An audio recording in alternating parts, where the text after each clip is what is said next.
Lots and lots of action here. I'm a little bit of an instigator. That's what we're after right there, and I need to hit first. Come here, kid. That's a couple of dinners right there.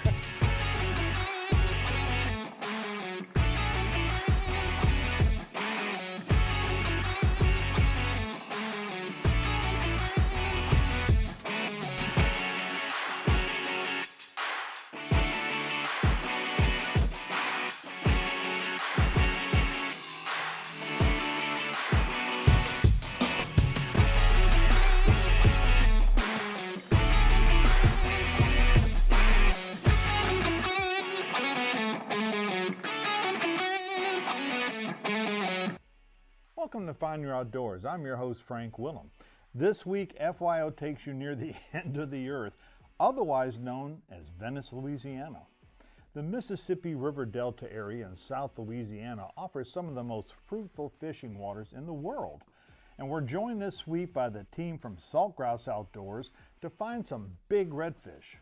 So let's head on down to Venice with Captain Chief to find our Saltgrass Outdoors.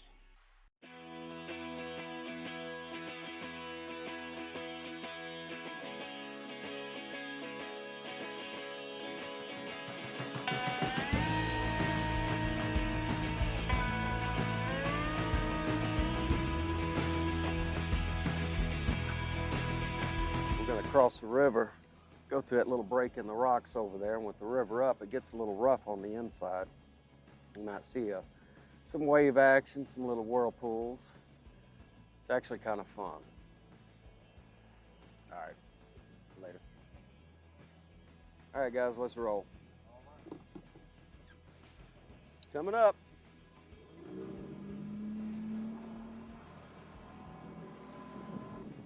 Hard turn.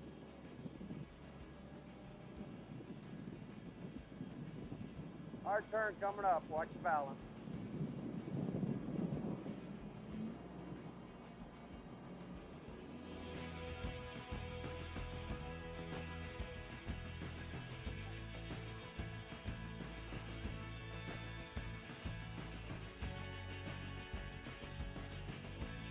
Well, right now, the reds are in transition, meaning during the colder months, they get into the back canals, back bayous. They get into those deeper canals and sit down on the bottom. Well, in the summer, we get out here where the food's more readily available, the salinity's up. But with these multiple fronts moving through, they're kind of in between. Some are in the summer pattern, some of them are in their winter pattern. We're catching them in between. So what we're gonna do mainly is what we've been working on here this past week. We're right on the outside of the marsh, close to the open water, and we're gonna work all these points. Now we're close to losing our tide. Tide is crucial. There's gotta be some form of moving water. But when we start losing it, you're definitely gonna see the bite slow down. But we can use the winds. That'll help at least a little bit. We're going to hit this little point right here. Work it around pretty good. From this point here back along that flat edge, it's a little bit more of a drop off. You can get right up on the grass. When I say right up, if your cork touches the grass, you're still okay. So we're going to make a few casts and see what we can find. Now, one word of advice, they're taking them very gingerly. They're biting the tails. So instead of setting that hook as soon as that cork starts moving, you're gonna have to give them a couple of 2 or 3 honest Mississippis. I'm gonna start out on the point, see if we can spook something up. A lot of undersized. I don't know about the rest of the world, but down here, we use 3 terms: rats, slots, and bulls. What a rat is they're all redfish, and it all pertains to size. A rat is undersized, which here, minimum size is 16 inches. So when you hear rat, that's something less than 16.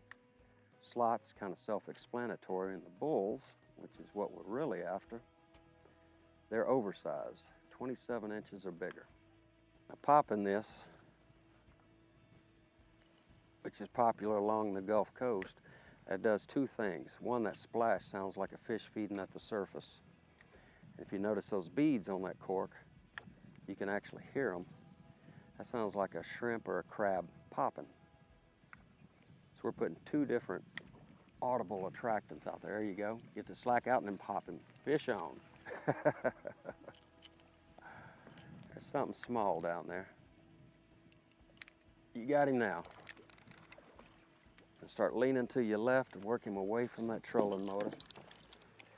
And you can just swing and bring that cork to me. I'll get him for you. Little rat red. That's a redfish though. Aren't they beautiful with that blue tail flaring up? Now as the summertime comes, we get cleaner water and the salinity increases. Their color becomes more vibrant. Come next month, they're going to look like polished copper. That's a pretty fish right there.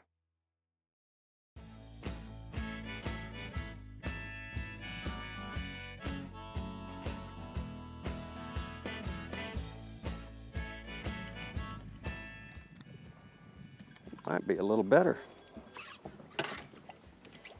No? He just worked hard, didn't he?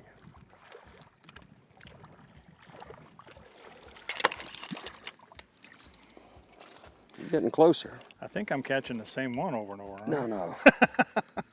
He's a little bigger, huh? Yeah, he's about 15 inches. Where'd that little croaker come from? That came out of his mouth. This is what he was eating on, a little baby croaker. It came out and impaled itself on the hook. That's pretty amazing, huh? Caught bait and the fish with one cast. That one did hit with a vengeance. It hit the water, and the cork just kept going down. It's almost like he was sitting there waiting for popcorn to be thrown at him. I got movement. The little ones are being quite aggressive. Oh, that sounds better. I may need to get the net on this girl. If she wants to go that direction, go ahead and lean that way. You want to get her away from that trolling motor.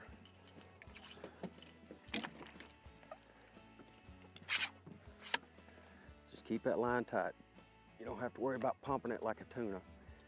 Okay, now, yeah, that's definitely a keeper. Get your rod up a little bit. If she runs away, there's a spot on the gill plate, really sharp. Go ahead and step up to the edge. That's what we're after right there, and I need head first. Come here, fish. Boom. Oh yeah, that's nicer, huh? That's what we want right there. It's a beautiful slot. It's kind of chunky too. She has not missed many meals, I'm telling you that. She was up on that flat, wasn't she? Sure was. And as soon as it hit, man, she smashed it. That's one secret. Every time that cork goes down, try to remember, where was it? Was it up close, out? Because that's how we establish our pattern. You can see she's getting better color. Got that beautiful copper. Pretty fish. Copper color, still got some blue on her tail. She's thick. She's short and thick. She'd have made a great wrestler, wouldn't she? Gorgeous fish. Pretty. Well, what we're about to do, we got 2 keepers out of here and a couple dozen rats. And like we were hoping, we were gonna try to get some commotion, and any other bigger ones up or down the shoreline would hear it and come on up to visit. Well, they didn't. You can't always hit it. So what I'm gonna do, we've got Isaac over here testing that new concept boat. Looks like they're kind of in the same boat, picking up a few here and there. So we're gonna go to this point over behind him. What I like about it, you can see the breeze is coming across it at an angle.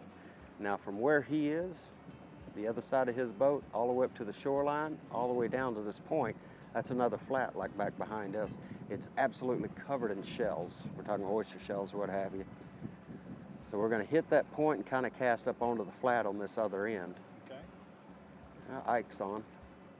He turned around to look at us and just about yanked it out of his hand. So the main problems have been the tides getting near slack, right?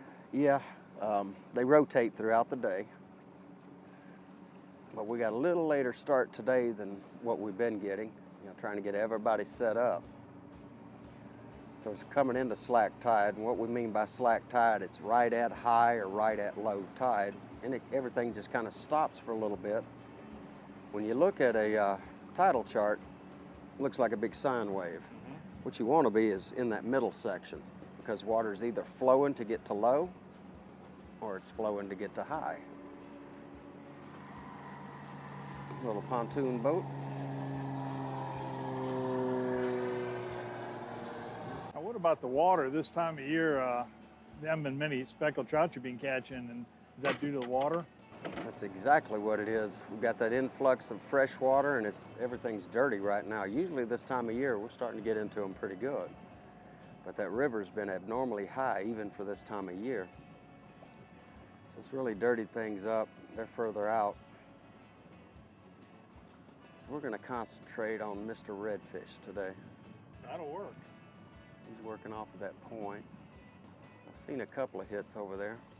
So I'm hoping that translates to something we can use as well.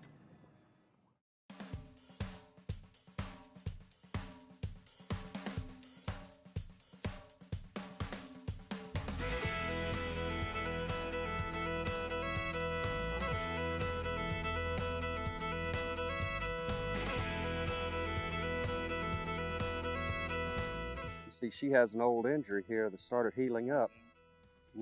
This one up here is from your mono, and she tried to roll on you. Gorgeous fish. You know, this is what I really like, Frank. You get up in there and get that sunlight, you get that little bit of teal, vermilion coloration up in there. That is gorgeous. It's cool. Good job, man. Come underneath you real quick.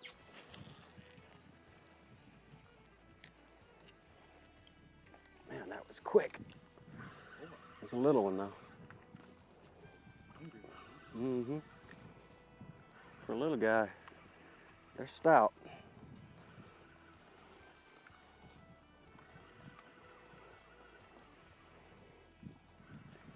Haven't even seen it.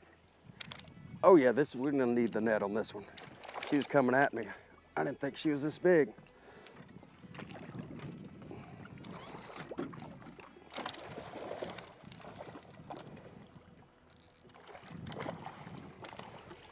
Walk her in.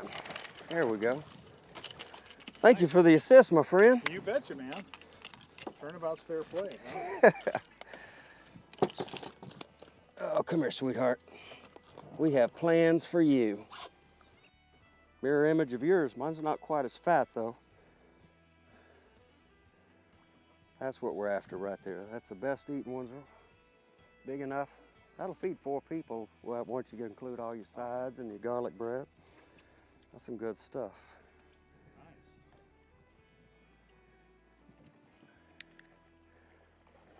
Oh, that sounds like a better fish. It hit like a better fish. Well, I don't know. Hit like a better fish, yeah. Trying to go sideways. It's hard to tell. That water does magnify. That's but bigger, yeah, but that's not a keeper. huge. That's a keeper. What do you mean not huge? Well, not as big as your last one. That's a couple of dinners right there. Well, it's 10 after 9. Been out here for fishing for what, about an hour? About an hour. And got our limit of redfish. Decent ones, decent one. And we may need the net if this one keeps fighting. Well, never mind. It just wanted to head in the other direction. He was just trying to impress you. Been a good day so far. We've thrown back probably a couple dozen. Lots and lots of action here. Saltgrass Outdoors. Well, here we are, one away from the limit. We've just continuously worked all these wind-blown points. Frank thinks he's going to get the last one. He's getting the jump on me here. That's just not going to happen. I'm just letting him think he's getting a head start on me. One of the two things are going to happen. Either I'm going to catch the last one or I'm going to let him catch it. One of two things. Don't you just love a little bit of rivalry? I have an uncle that I dearly love. He was my favorite uncle. He taught me a lot about the outdoors. And one of his favorite sayings was, if you're not talking smack, you're not fishing properly. More fun, you You don't have to be hardcore competitive, but just a touch. Just a little bit of competitiveness. You get the chuckles going. When I have guests from the lodge on board, I always tell them right off the bat, I'm a little bit of an instigator. It's all going on ice, it doesn't matter. I was trying to get further than that, but I guess I'm glad. Nice, healthy slot right there. All right, total boat limit. Last fish of the day, got a little competition going on.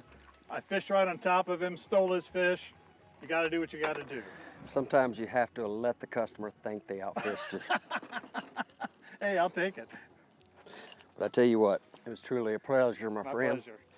Well, I knew if I had to beat you on skill, it wasn't gonna happen. Now this is how you find your outdoors.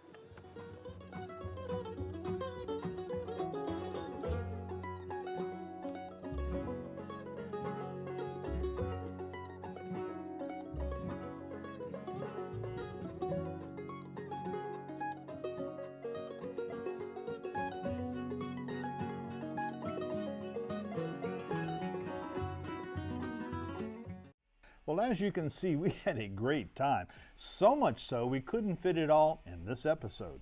So next week in the FYO Roundup, we'll show you some more. Plus, we enjoyed it so much, I guarantee you we'll be back to film some more episodes in the coming season. So see you next week.